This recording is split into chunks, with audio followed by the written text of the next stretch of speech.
So I was actually supposed to wait a little bit by doing this, but I can't really think about any better time to doing this because I met Cam. Where are we, Cam? We are on the beautiful west coast of New Zealand at a beach called Piha. So here on the beach of Piha, I'm gonna make the first episode of my new interview series called Roadskills. So I was supposed to do this actually next week, but this is my channel and I can do whatever I want. Great spot. Welcome to Roadskills with Per Hammar, where I meet people on the road doing interesting and cool fucking stuff. Should we find a place where we can do this interview? Yeah, let's do it. It's pretty it's a bit wet and windy. windy. Rough around here.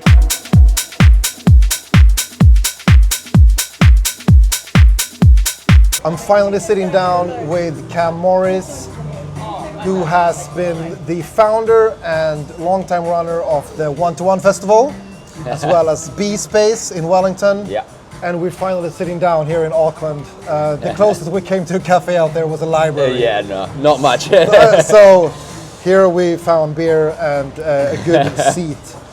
So tell me a little bit about One-to-One Festival. How did it started and what was the thought about it? So One-to-One started as pretty much a passion project between me and a couple of friends. We were really struggling to find house and techno in the city, so where are we now? In Wellington? We're in Wellington. This is in Wellington. So we all studied down there. Wellington's a big university town, so we were all living there. It's got a really good creative scene, but we were not able to find any dance music. And I remember calling up Ollie, being like, "Hey, like I really want to play house music at one of your parties that you're having at your flat." And he was like, "Well, what's house music?" And I was like, "Oh, like it's this genre that's really popular in Europe and blah blah blah blah." And he ended up listening to it. Which year are we now? This is in 2016. So yeah, so about 9 years ago from where we're at now. And he essentially listened to it and was like, "Wow, this is really cool. I really like this." So I played house music at one of his parties, and from there we kind of just grew a bond. And we started throwing more parties. They got bigger. We started doing them like in illegal office spaces. We were doing office spaces. Yeah. We were doing all sorts of ones as the brand was growing, and being a uni town, a lot of people kind of jumped in on it. It was a relatively new thing at the time, so it kind of got to a point where we got approached to open a nightclub.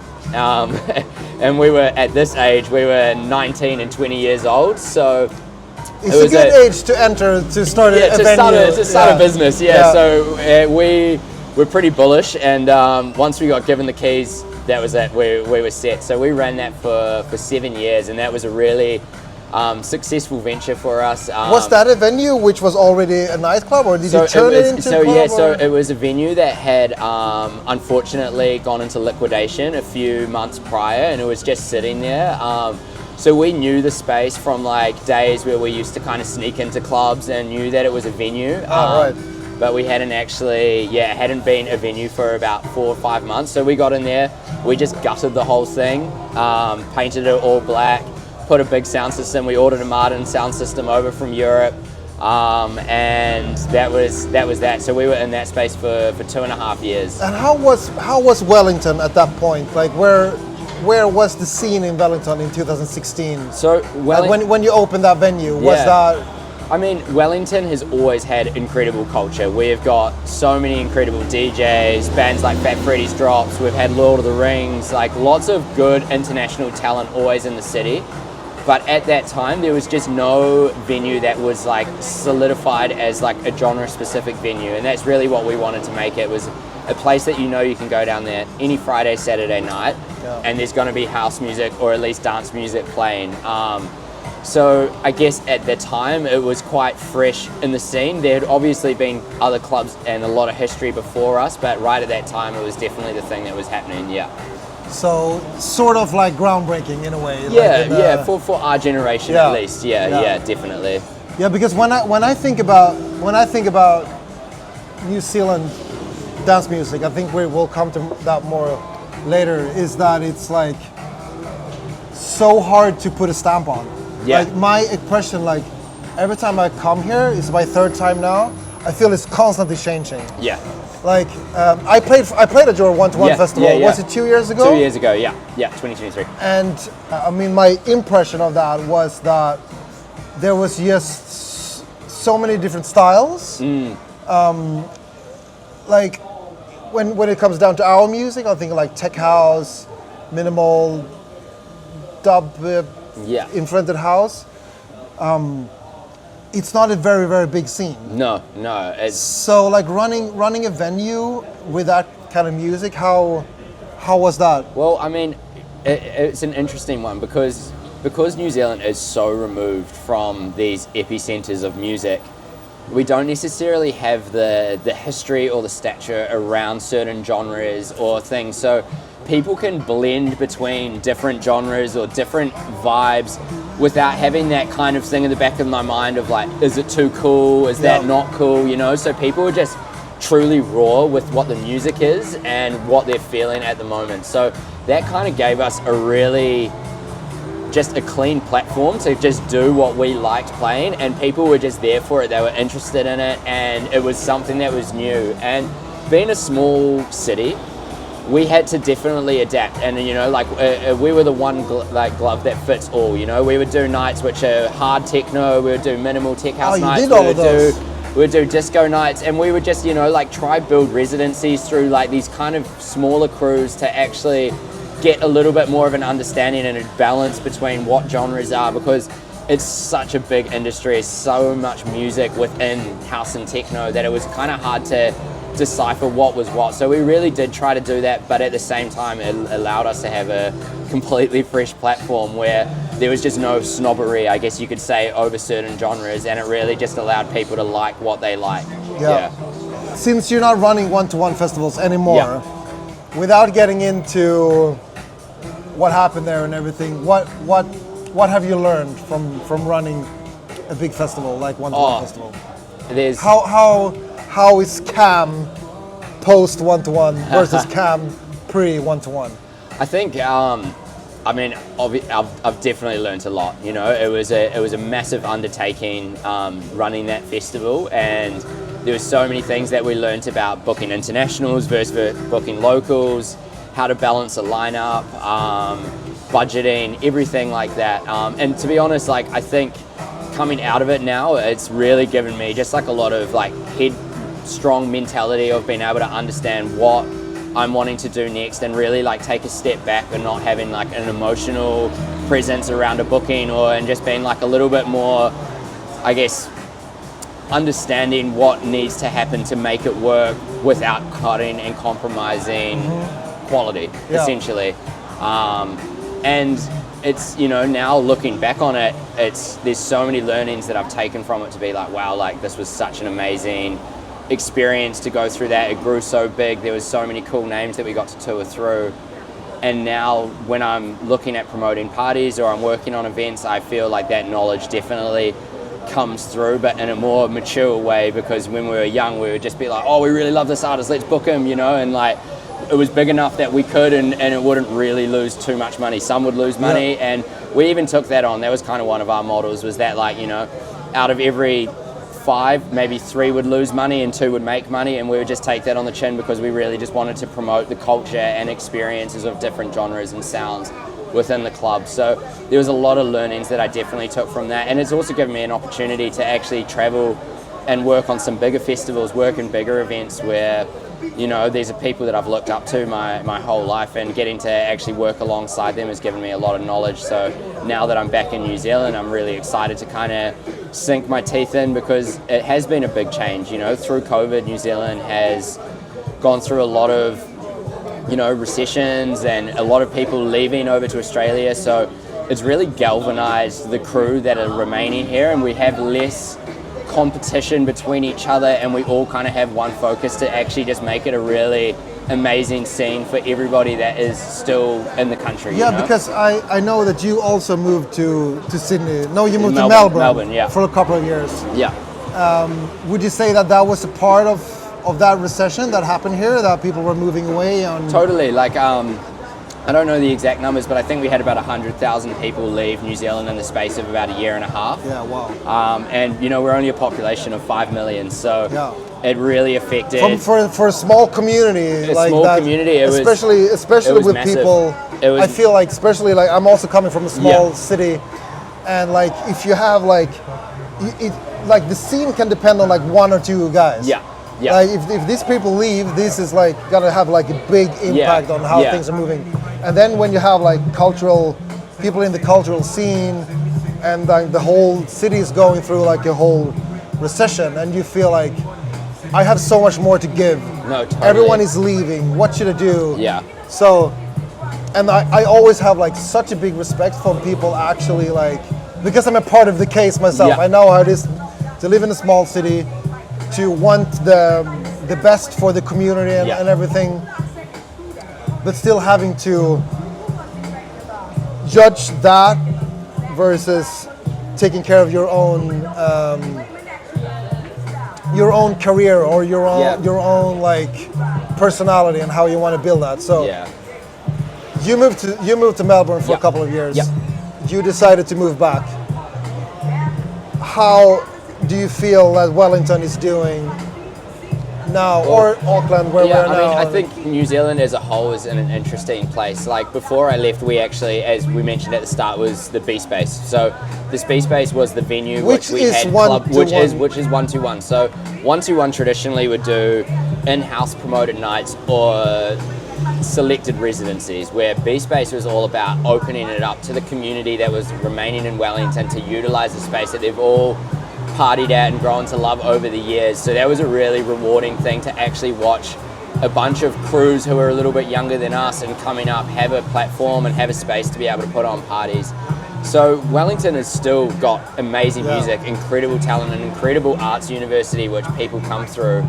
But what made me want to come back was that it is such a beautiful scene here. There's so many people with so much love to give, and while it was so amazing to be in a city like Melbourne, which has just got incredible music on tap everywhere, I felt like it taught me a lot, which I wanted to come back and share knowledge and work with so many amazing people that I've built these amazing relationships for over the years. So it was just kind of like a little sabbatical, I guess, to go learn, see how a bigger scene operates, but the goal was always to come back and to be part of the New Zealand music community, because it is just such an amazing group of people that are part of it. You know? knew when you were in Melbourne that you were like, I'm gonna come back one day. And without a doubt, without a doubt.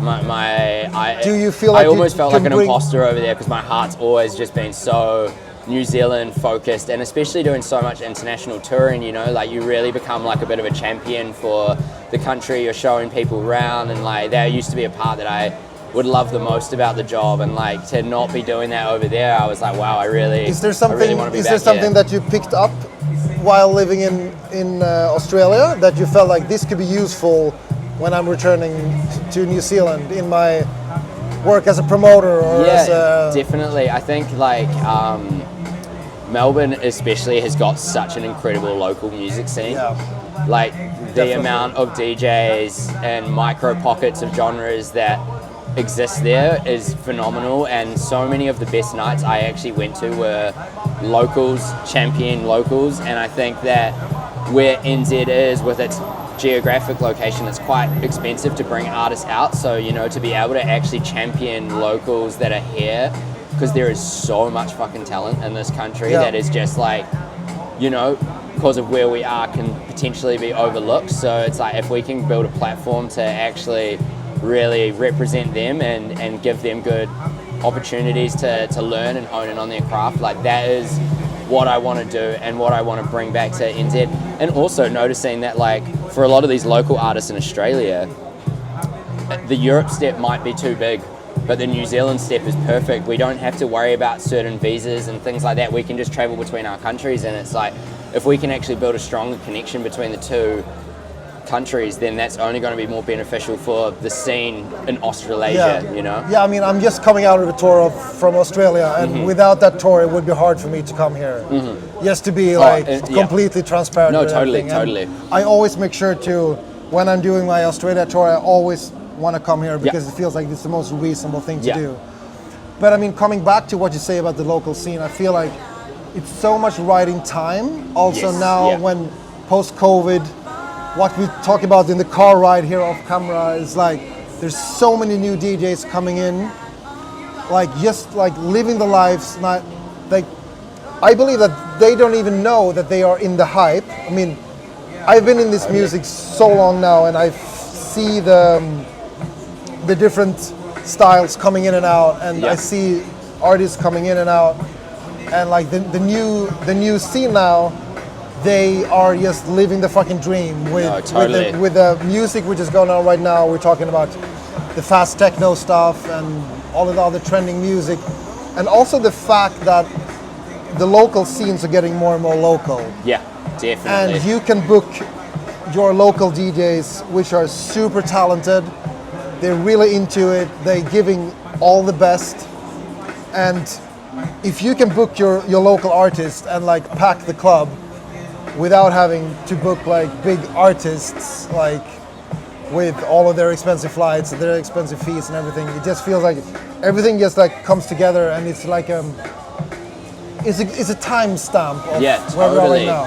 totally, and that's definitely a lesson I learned throughout the club and the festivals getting bigger, because you know we didn't just do the camping festival, we did lots of like one-day festivals, and it got to a point where like we were growing so fast that it was almost like we were wanting to like bring the internationals to obviously show and teach people, but at the same time like the party was known about being the party because of the local DJs. Yeah. It wasn't the internationals that people were wanting to come to 121 or to 121 festival for.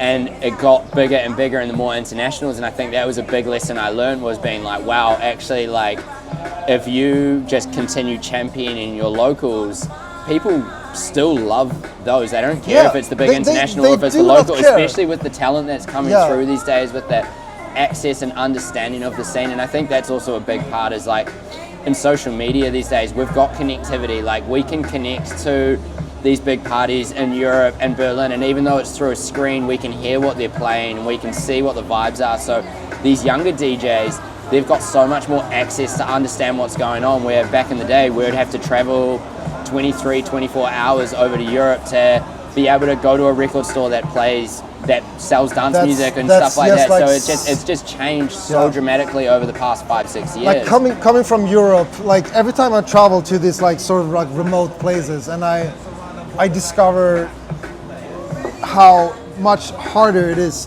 to just go to a record store, to just like buy music, things that I take for granted in Europe. Yeah. Like I was in Hong Kong like a couple of months ago, and they describe how they have these like vinyl meetings where they meet up and like they make orders together to save on the shipping, because it's just like impossible for single DJs to buy records, because it's simply just not we possible. do the same thing here. There's not one record store in New Zealand that actually stocks dance music as a dance music record store. There's a couple that, you know, are really amazing and they bring through some of the bigger releases, but if you're wanting to go and dig for some subgenres or whatever, you've got to literally work with your friends to do shipping, and you put them in the Dropbox and like they'll stay there, and then when everybody's ready we'll ship them over, and then you wait 3 months sometimes. The longest I've waited is 9 months for records to play. I've ordered them for summer, they arrive for the next summer, and you're like and you're just like, wow, like, this is crazy. So but even that, it creates little communities, because you're not trying to gatekeep the records that you're buying. You're all like, oh, we're buying this, we're buying that, and then you're just showing and sharing more music, and it's kind of like, it's just that connectivity where like you don't have the pressure of it being such a big music scene where you're trying to like, there's that little bit of competitiveness, you know, we don't have that over here in that sense, which is a really amazing thing to have. It is truly amazing, because if you look like how the scene started, you know, like it all started with small local groups doing things for themselves, and they bring the community together. You have your local promoter, you have your local DJs, and you're doing a great party. The locals come there like as guests, and I don't know how many times I heard about like producers talking about the moment that one time they went into the rave and just like, what is this going on? What is this like different dimension that I like didn't even know existed? I step into the rave and I just like realized there's another universe going on that I just missed. Exactly. What is this? I wanna know more. And if you can discover that in your own city, by people in your own city, like I think that's how you like genuinely create like the next generation of like producers, DJs, and if you're lucky enough, even new promoters that's gonna take over one day. Yeah. And I feel like in the city where I live now, in Malmo, in the south of Sweden, we miss that because the amount of parties shrinked. The police like hit down really hard on our underground scene. Yeah. The underground parties just like they made it very hard for us to do them, and in the end there was like almost nothing left. Yeah, right. Which means that if you are like coming into the music scene and you want to become a DJ, because you want to be able to play somewhere. Yeah. But if there are no places to play at, why would you even want to foster that? Yeah. Why would you even how would you even nurse the interest of becoming a DJ? Yeah. And I feel like it's like an evil circle. Like the fewer parties there are, the less DJs you're gonna have. The generation that I belong to we're gonna be too old one day, and then there's no one's gonna take over. So I believe like the more you can focus on the local scene to bring the local DJs in and eventually like turn ravers into like DJs and producers and promoters, the better the scene is gonna be. No, and that's totally it. Like, and even in Wellington, like I remember such a pivotal moment in 2022. We still hadn't opened the borders yet to the rest of the world, but Wellington was at an absolute high with students, people that have moved back, and we had 121, we had Lacuna, we had Laundry, we had Valhalla, and we had Meow. These are all 5 venues that were all playing house and techno music on the same night, and every single venue was completely packed. We were talking about a city with 300,000 people, having 6,000-7,000 people across all of these venues on a Saturday night, and it was really like, wow, this is a town which lives and breathes dance music at the very bottom of the world. If you can see the goosebumps I have on here. I feel goosebumps talking about it, because it was such a powerful moment to realize that this is how far we've come, and the amount of local DJs that were all playing and all having a platform to do their thing and have that culture.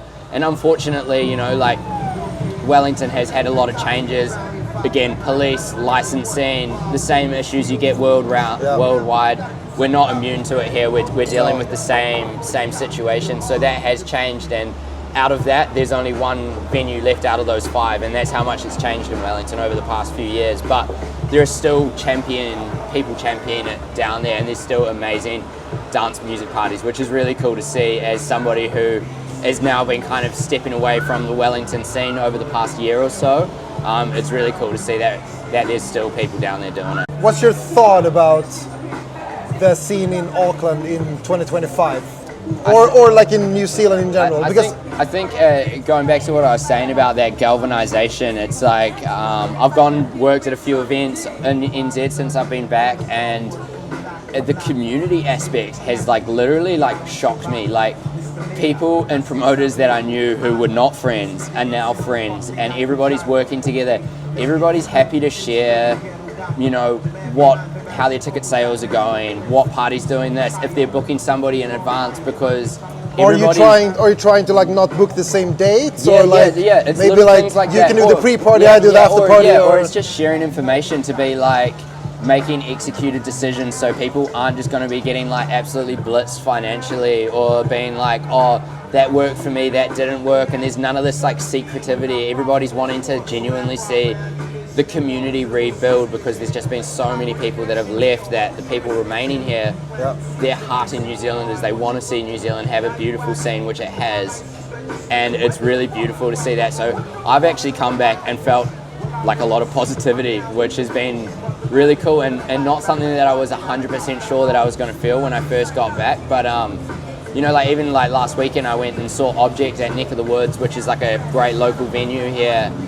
And you know, like it was the darkest I've ever seen it. They put some fabric around and closed it off and made it really like intimate. And I was like, what the fuck? Like I was like, I've been to I've done shows here so many times, but like it's great. There's crews doing here, making it feel different, and genuinely felt really like clubby. And if I closed my eyes, I felt like I could be anywhere in the world, which was like such a cool dynamic to be around. And so many of my friends that I was there with were commenting on the same thing. So like, there's definitely like really good pockets here, and it's just rebuilding. And as time goes on, everybody will return to New Zealand. It's such a beautiful place to be, and I think in the long term we're going to see really good benefits from that, because so many people are going to get worldly experience having that time in Europe or Australia or in the UK where there's these big scenes. They're going to come back wanting some of that, and if there's this crew here that have been working on it to provide that platform, they're going to be coming back and being like, wow, like New Zealand's a really epic place to be, where I get a great balance of nature and also like worldly music culture, you know? Yeah. No, I feel like it would be a shame not to use your beautiful nature here, and like really like you can have like a dark basement anywhere in the world, Totally. but to be able to go to One Festival where I played for you 2 years ago, which was, I remember I think we were like 8 DJs in a van, Yeah. and we were getting the artist shuttle from Wellington. It was me, and it was Kia, Yeah. and it was Over Mono, and some local DJs Yeah. that I unfortunately don't remember the names. And we were driving up through this mountain on these like serpentine Yeah. roads. And I was the first one who was gonna play. Like the rest of the guys, they were like, yeah, we're gonna play like later in the night. Like, I'm gonna do the after party in like 12 hours. So like, I was the one who was like, when we're arriving, I'm gonna go straight up to the stage. Yeah. And I was like excited, cool, Wellington, good weather, everything beautiful, like New Zealand style. Yeah. And we came up in the mountains, and it was just so fucking, it was a storm up there. Yeah. And we had this like, you know, big minivan with like 9 people. And we were literally like pushed out like through the cliff, like on the edge to fucking falling down into the forest. Yeah. Like back and forth like this, and the you know the rain just like poured down, and I was like, how's this gonna go? Like, yeah. Are they gonna cancel the festival? Because this is like the craziest like storm I've been to, up in the hills. And I was like pretty sad, like, okay, my show is gonna most likely get pulled, you know. Yeah. And then once we're coming over the hill and we're starting to drive down, I just see this like Lord of the Rings style nature coming down. Yeah. And it was this old horse racing track Yeah. venue where you did the festival, and the sky breaks up and the sun comes down, and it's just like New Zealand being fucking New Zealand, you know? Yeah, totally. And I was just like, this is what it's about. Like, if you could capture wherever you are and put that into your festival, it just brings another dimension It really does. to everything. And it's just like coming back to like, there's nothing wrong with a dark rave. Yeah. Like we all love them. No, totally. But you can do this It's anywhere. yeah.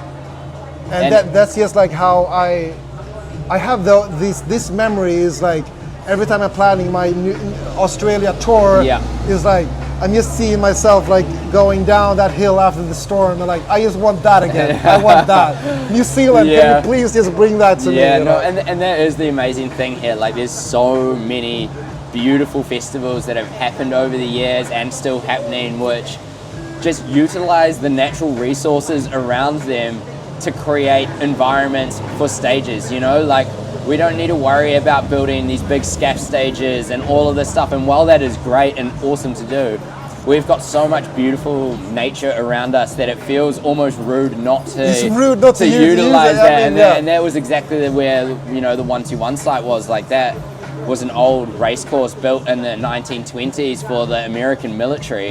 Yeah. They pulled out, and it's literally sat there abandoned, and the earth has just regrown through the whole space, and it's got a beautiful juxtaposition between nature reserves and, you know, beautiful trees, and then also these crazy concrete buildings that have been overgrown and kind of forgotten about. And because you had a techno stage, which I want to remember. It was just like a dark tunnel. Just a tunnel. Yeah. How's that?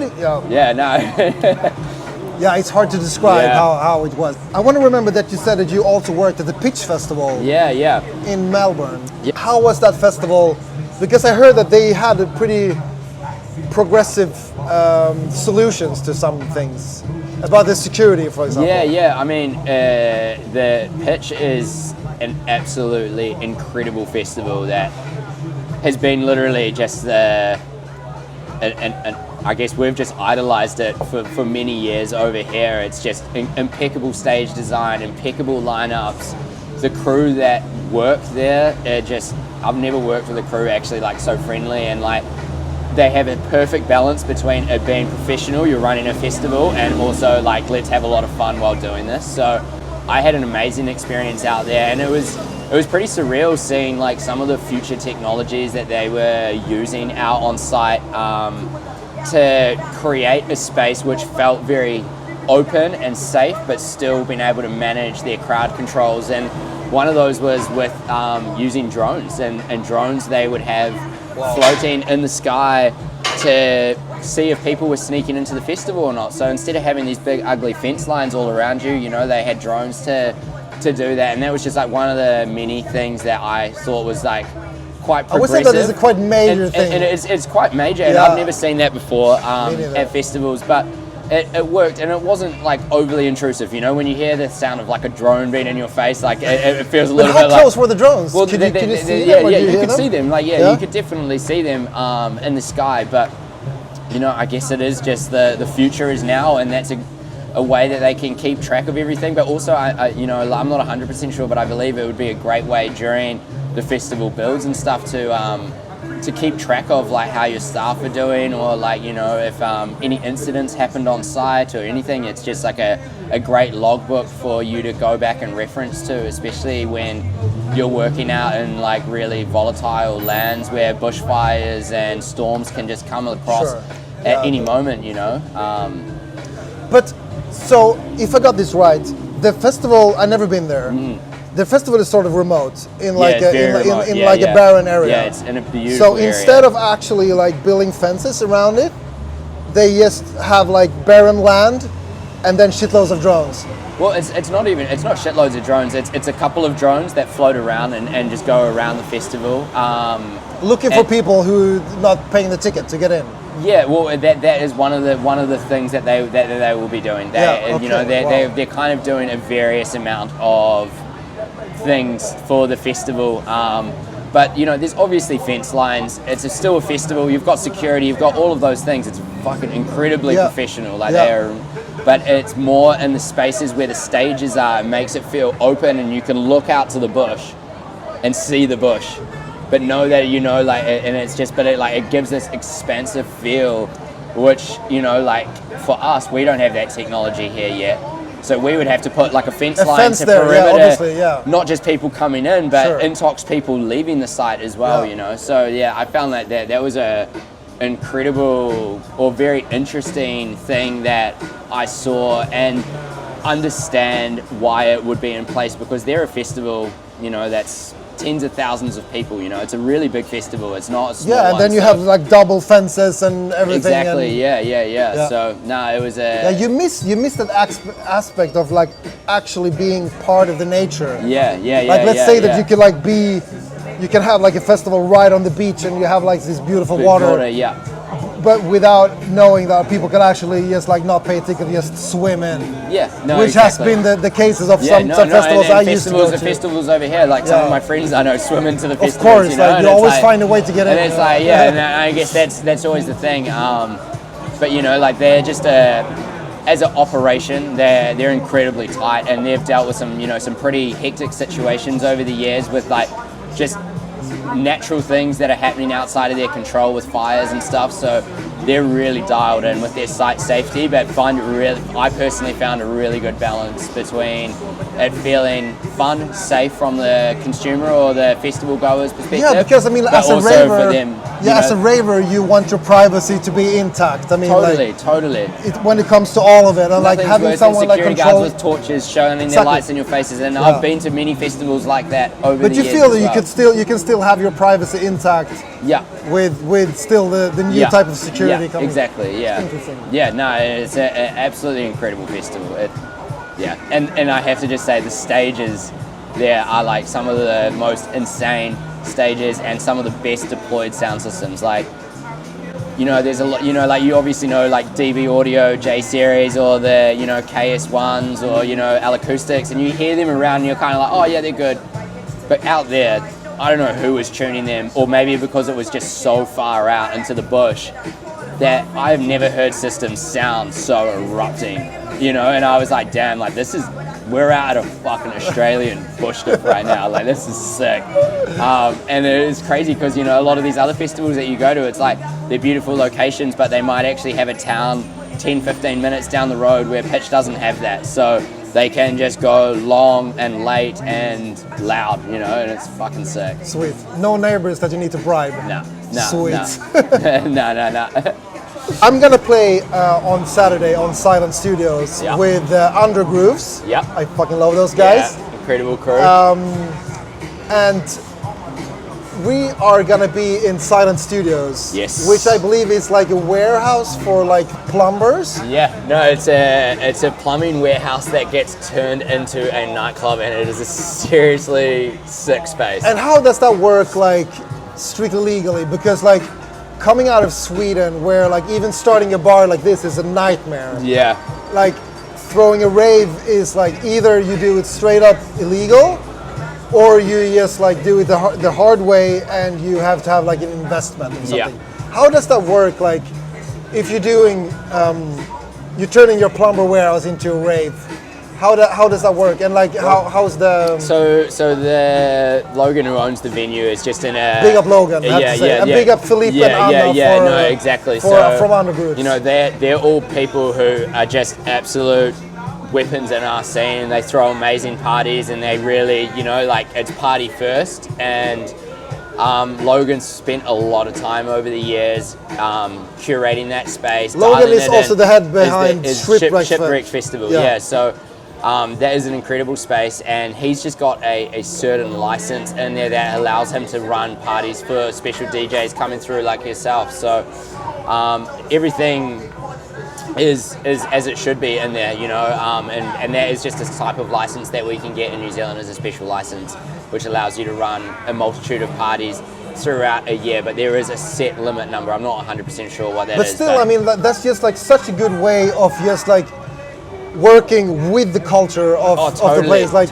once the city, I believe, like once the city understands like the attraction of having like a living nightlife, where you make it easy for people to do an event, of course safe and like within the laws and everything, but just making it a little bit easier for someone to just pull off a cool one-off event without having to have like a functional restaurant with like a kitchen that can like whoop off a fucking Michelin star dish. Once you make that easy for people to just like arrange a cool party, I think that's so valuable. And I mean, I wouldn't like, it's definitely potentially easier than Sweden, but like there is still there is a lot of groundwork that, you know, these crews go into to making a space like Silent Studios. And that's the cool thing. It's not in the CBD. It's in an industrial area. You have to go through suburbs of houses before you get to that area, and you're just like, where the fuck even am I? Once you're there, you might stay. But that's it. It's loud. You can go late, and it's just it's a really sick vibe. So I'm really excited about Saturday. Yeah, me too. I'm also super looking forward. Party. Yeah, I'm really looking forward to that one. So I wanna end this interview with a few questions for you. I call it Would You Rather. All right, perfect. So let's get started. Imagine that you're playing on a very successful event of yours. Yeah. But you have to choose to play on an X-Zone 92 mixer where the EQ is not working, or it's a Pioneer DJM 800 where the flanger effect is stuck on 30% on the master channel. Well, I love dev techno, so maybe just like 30% flanger running the whole time could be a vibe. But to be honest, I think I'd go the zone without the EQ and just be like a fucking filter demon and just scoop the whole shit out of it. Maybe you just use the hip hop fader. Yeah, exactly. Yeah, crossfade, just some crab walks between my mixes. Nice. Or just I think that the Pioneer flanger effect is coming back though. Yeah, no, oh mate, I'm all flange phase chorus. I love love it. No. Maybe I just buy one from the studio and just like shoot some effects through there. Literally, I was thinking the other day about buying like a phaser pedal because I got a rotary at home and I just like want to run phase through my rotary. Oh. I can going rowdy about the flanger. I'm so excited about the flanger. I can give you some really good tips about cool flanger effects. Yeah, okay, please do. I have some rare ones. Sick. Yeah, nah. But I don't have the DJM 800 though. Maybe it's coming Oh yeah, back. well fuck, there's heaps of those floating around here for some reason, so I'm sure we can find one that is probably stuck on 30%. Maybe. Sick. Maybe even the DDM 600. I remember it's even more dirty. Yeah, there we go. Yeah. Okay, second one. Would you rather play a few Prodigy tracks in every set of yours and say that it's your tracks? Or every production you ever do get leaked immediately to SoulSeek and Telegram groups? I think You cannot produce a track without it. Yeah, I was about to say, I'm pretty sure everything goes onto SoulSeek anyway, so I'd probably do that. Just skip the part and Just skip the part. I'm not going to make any money from streaming anyway. Just export it straight to SoulSeek. That's a good way though. Yeah. It feels that people are like also like building their careers on just like getting their tracks hyped enough so they're hard to reach. No. And then like people just have to search on SoulSeek and tell them. It's such an interesting scene, I believe. Dude. Like with the whole like the more exclusive you get, like the more harder to reach you are. Yeah. The higher credibility you get in a way. Yeah. And it's not even you making money on it. No. It's like some random guy. Yeah. It's like we can have like a pretty long and existential discussion about that. Yeah. I don't want to go that far down the rabbit hole right now. Let's just leave it as it's complicated. It's a complicated situation, yeah. Would you rather play a full set with only the club's lost and found clothes, or play a full set with the club's lost and found USB stick? Oh. To be honest, I think both are great options. You do both. That's I found some. Yeah, maybe I'll just do both at the same time. Come out as and I will call myself DJ Lost and Found. That is. I'd rather just do both at the same time and just. People are just like, this guy is just a straight curveball. We don't even know who he is. DJ Lost and Found. You would come out as a different person. I would. DJ Lost and Found. DJ Lost and Found. Man, thank you for owning that question. Oh, much. Thanks,